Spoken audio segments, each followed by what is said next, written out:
Hello friend, welcome to my channel দিয়ালিয়া। তোমরা সবাই কেমন আছো বন্ধুরা? আশা করি অনেক ভালো আছো।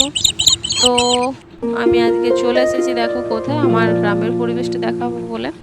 আর এই যে দেখা যাচ্ছে এইখান থেকে, এই যে দেখা যাচ্ছে অত দূর পর্যন্ত, এটা আমাদের জায়গা, আমার বাপের বাড়ির, ঠিক আছে। তো এই যে আমাদের গ্রামটা দেখাচ্ছি, না আমাদের গ্রাম না আমাদের শহর, মানে মাঝখানে।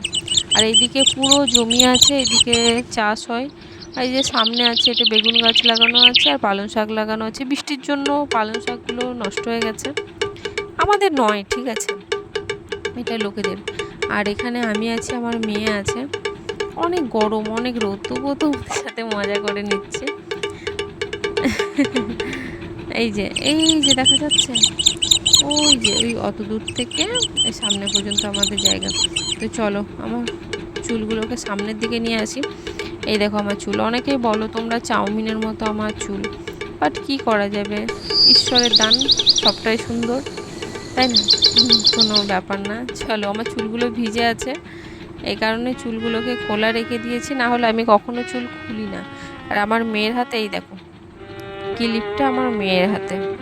তো আমার মেয়ে এটা নিয়ে যাচ্ছিল, তো আমাকে আমি ওকে বলছিলাম একটা হাই বলে দাও, তো এই দেখো হাই বলে দিল। তো আমি ওর হাতেই দিয়েছিলাম, ঠিক আছে, ক্লিপটা।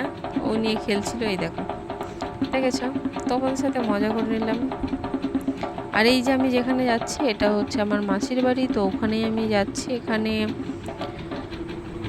দেখো, এখানে পাট মেলা ছিল, বৃষ্টির জন্য ভিজে গেছে পুরো, শুকনো পাট, মানে কি বলবো, কি খারাপ অবস্থা। এই যে পাটগুলো, আগে ছোটোবেলায় আমরা কি খেলা করতাম, এই পাটগুলো যে বাঁধা আছে ওর উপরে বসে থাকতাম, অনেক মজা করতাম আগে।